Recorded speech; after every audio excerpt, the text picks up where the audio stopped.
Getting things started today, you know who it is. It's the Green Street Wheeling and Dealing Mint Coat Rockin' Private Jet Hopping longest continuously operating retailer in the game, Jason Beck. Oh yeah, good morning, Rico. Happy Thursday, everybody. Oh man, today I got a juicy tale for you guys. Let's see, where did you go, little notepad? There you are.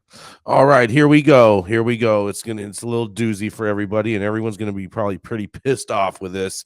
But Las Vegas, that's right, delays a vote on marijuana lounge rules. That's right. The Las Vegas City Council on Wednesday postponed a possible vote on regulations for the upcoming cannabis consumption lounges.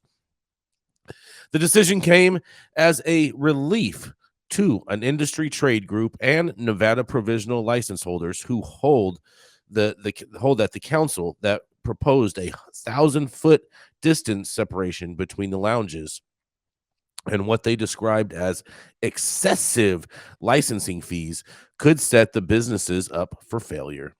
The agenda item was rescheduled for March 1st for the March 1st City Council meeting. About a half a dozen cannabis industry leaders who spoke during public comment requested additional talks with city officials in the next 2 weeks to help draft an ordinance that makes Las Vegas a role model for other municipalities to follow, said Paul Murad, a real estate professional who shares concern with the prospective applicants. Up to 15 of the business owners who were issued provisional licenses by the Nevada's Cannabis Compliance Board intend to open their locales within city limits. The speakers mentioned a possible district in downtown Las Vegas in which patrons could safely walk from lounge to lounge. One of the provisional state license holders, Chandler Cooks, said that finding a location to open his lounge within the distance restrictions has proved, in quotes, nearly impossible. 5 established Las Vegas dispensaries plan to open lounges attached to their retail spaces, while 10 such venues would operate as standalone facilities that would need to outsource their company's supply. 7 of the independent licenses were granted to, in quotes, social equity applicants in Las Vegas who were negatively affected by marijuana laws before Nevada legalized the adult use of cannabis back in 2016. In the proposed ordinance, initial one-time business license fees were listed at $10,000, with the exception of the so-called social equity applicants, who would have to pay $2,500. The speaker said that those fees were higher than other businesses, such as restaurants and wedding chapels. In a quote, they say, they need to be on the same level, not excessive just because they happen to be cannabis, Murad said.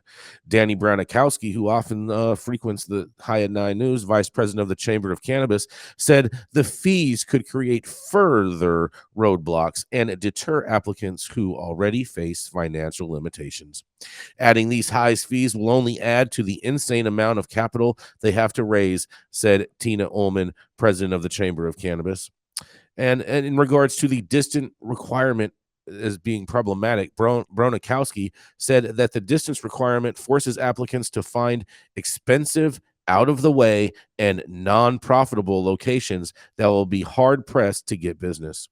The proposed ordinance notes that the city could waive the distance separation between lounges, but not for locations near Symphony Park District, the Las Vegas Medical District, or the Casino Resort District.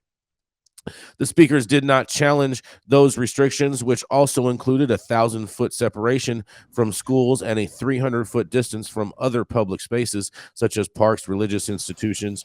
Other proposed regulations in the ordinance include mandatory safety and odor control plans, an alcohol ban, the installation of 24/7 surveillance systems, and no one under the age of 21 will be allowed inside, and an outdoor smoking ban can be waived. Let me repeat that again. And an outdoor smoking ban can be waived. All lounges will have to pay semi-annual licensing fees depending on their earnings. In Clark County, the only other area municipality that opted into allowing the lounges, already established regulations for the up to 21 lounges that it would allow. Officials and industry leaders expect the lounges to begin opening later this year, Well, not if you guys keep having delays like this. You won't be opening this year. But I'm going to digress and see what y'all have to say. And this is Jason Beck reporting for the High at 9 News Hour. What do you got to say?